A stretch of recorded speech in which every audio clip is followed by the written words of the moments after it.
Welcome to the Ask Faleskini podcast with a guest.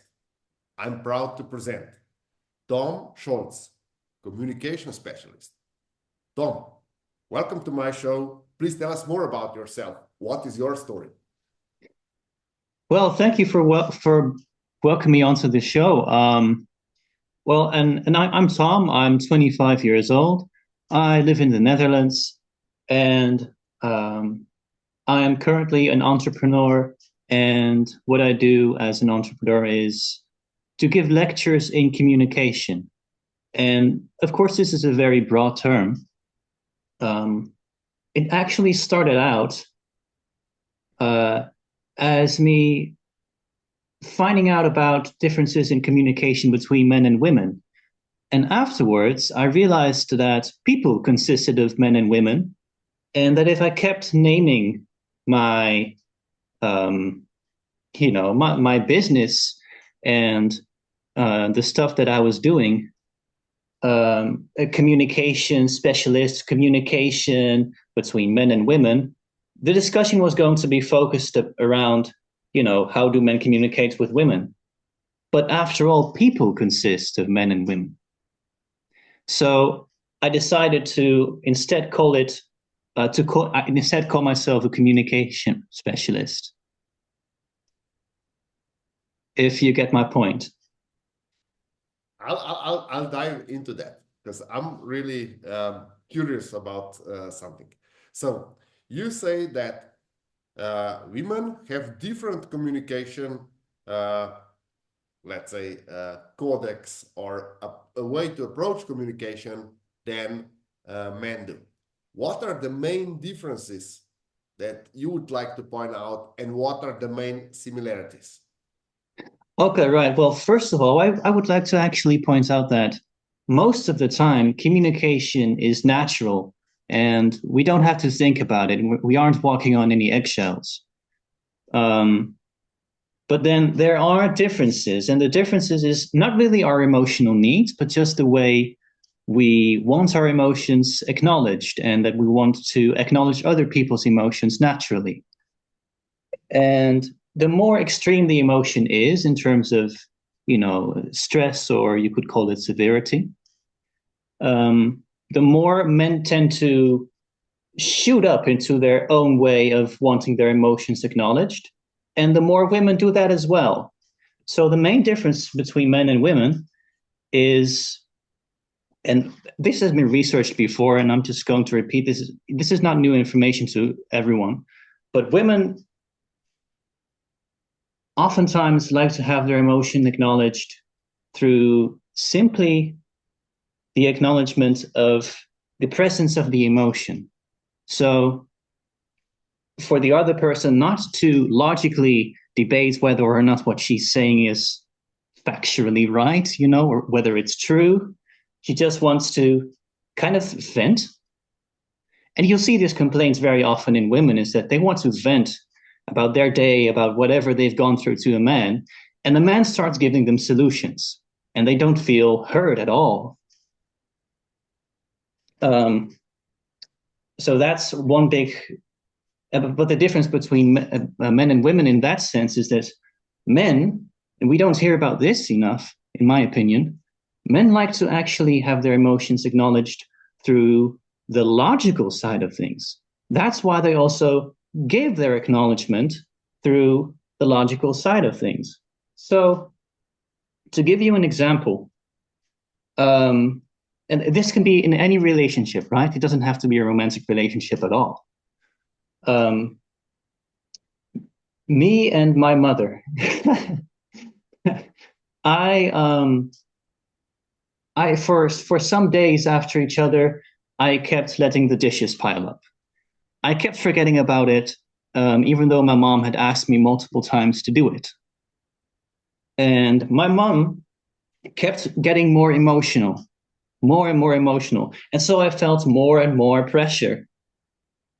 Um, she kept uh, moving away from the logical acknowledgement of the emotion I was feeling, which was that I was feeling pressured to have to do the dishes, which was why I was unconsciously avoiding doing them.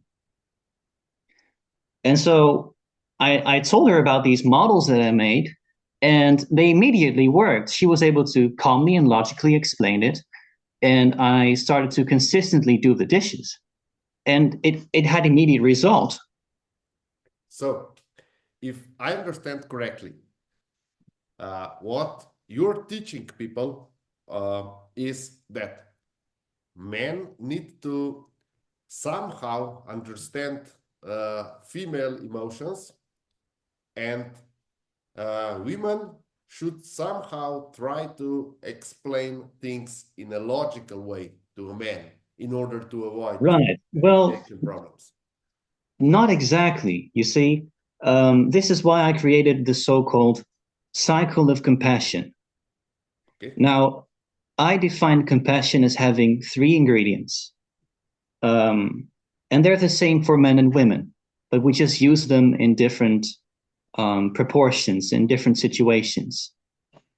So one ingredient I would call logic, which is, again, it's the logical way to express, why you're feeling a certain way. Oh, the car broke down and now I'm feeling angry, or I'm feeling sad because I can't, whatever. And there's a second, there would be what I call softness, which is pretty much everything expressed verbally. And even the tone of voice, even the word choice. And then there's nonverbal. And the idea, so the nonverbal cues, right? Body language, um, tone of voice kind of goes into this as well. But the idea is that men and women can use all three, and if they learn to recognize two of these three at any given time that they're communicating to one another, then there can be a cycle of compassion. There can be a cycle of mutual understanding. And actually, this mutual understanding very often occurs. It occurs naturally because there's no discussions, things are moving harmoniously, conversations are easy. But my models are really for when there's problems. Okay. So how do you apply your models? Do you teach them to people?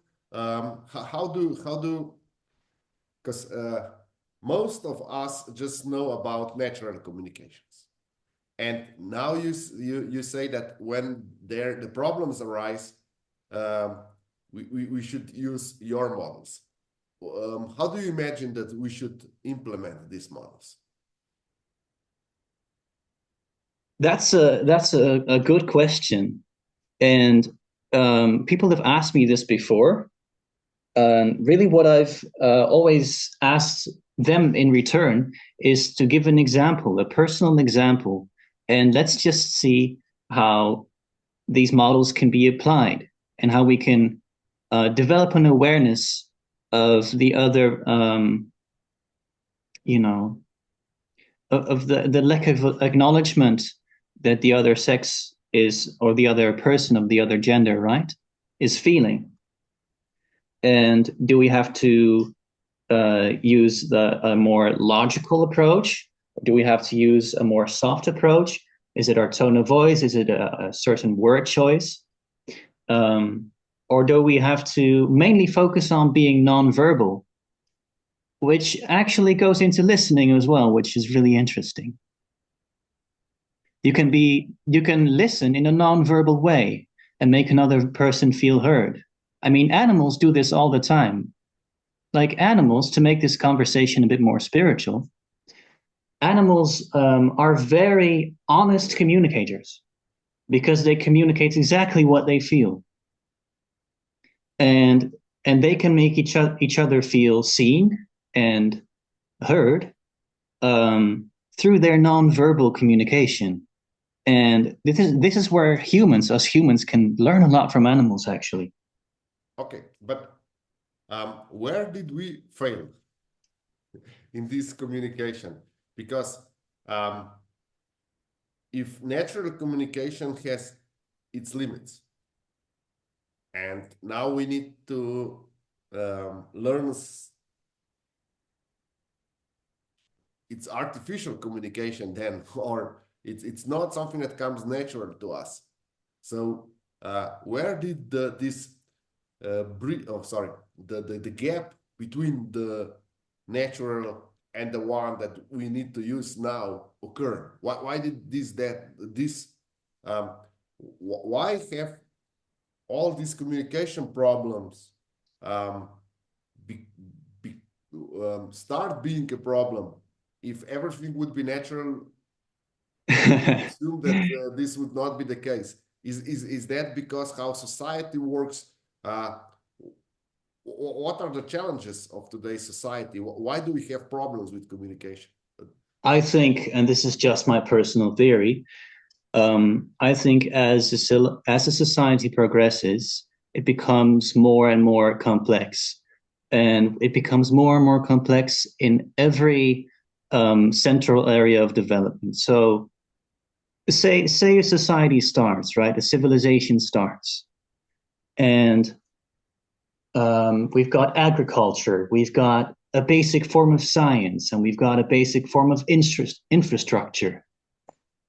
Just take these three components as the main components. So let's imagine they're the main components of a society. You know, there's many more like communication, stuff like that. But just to take these three, um, as we move throughout time from the beginning of the society, um, the society manifests itself as more and more complex, and the nature of complexity, and this is going to be interesting and philosophical. The nature of complexity is that it takes up more of the same space in which simplicity also exists.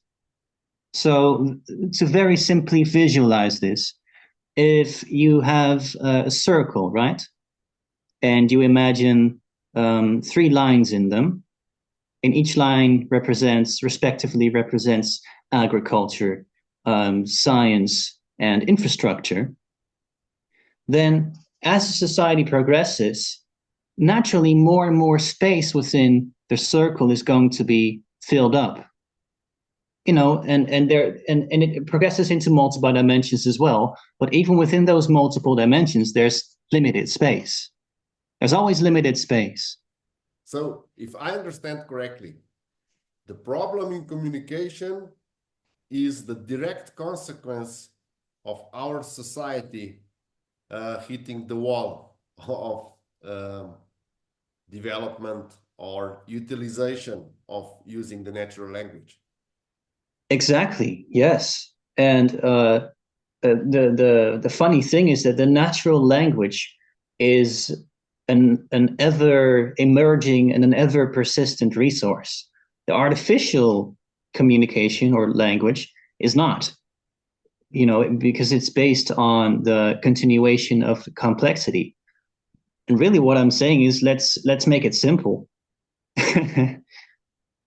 So basically, back to nature is what you suggest in communication. Yes. Yeah. Can, Yeah, can I kind of had to look through all of the complexity to find, you know, the simple and simplistic underlying principles, and that's why I really like doing what I'm doing as an entrepreneur right now. So let's talk a bit more about your entrepreneurial journey. So how do you teach people how to communicate? You have workshops. How do you do it? Well, I I always go through my models one by one. So I just explained to you, for example, the cycle of compassion. Yes. I give them a whole lot of information. I've got four or five other models, and then when we've done discussing that, we then go into um, personal situations that we think we might need to apply the models to. And I mean, that's kind of it. I'm finding it difficult, as you may have noticed, to give you a concrete example. I Okay, know that, I'll push you a bit further. of Uh, course. so what can you do for our listeners if they have a communication problem? How can they get in touch with you, and how will you help them uh, implement this one of your five or six communication models? I would I would ask them. I would refer them to my site, of course, Mhm. because I'm going to have a webinar up by or around the time that this podcast is posted, and that webinar will be able to explain to them um, exactly what kind of communication they're missing. Um, do you remember that at the start I explained the principle that as an emotion gets more extreme, more heated, men tend to shoot up more into wanting the logic of emotions Mhm. acknowledged, and women tend to shoot up more into wanting the emotion itself, or the emotion behind the emotion, as you could call it, acknowledged.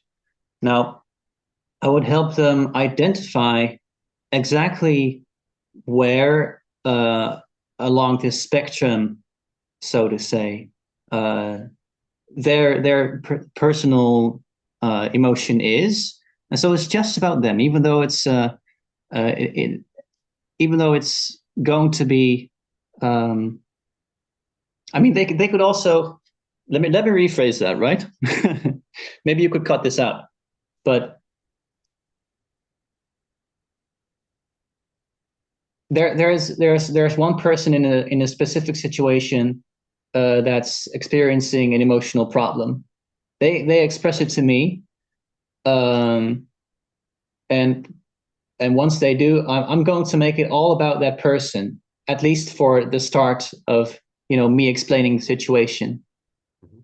So I take a kind of vantage point, and then through that vantage point and through explaining exactly where that person feels in feeling acknowledged non-verbally, feeling acknowledged through logic, feeling acknowledged through softness, I can then give suggestions as to what very accurate suggestions in phrases, in words, as to what this other person is needing to hear, or this person themselves is needing to hear.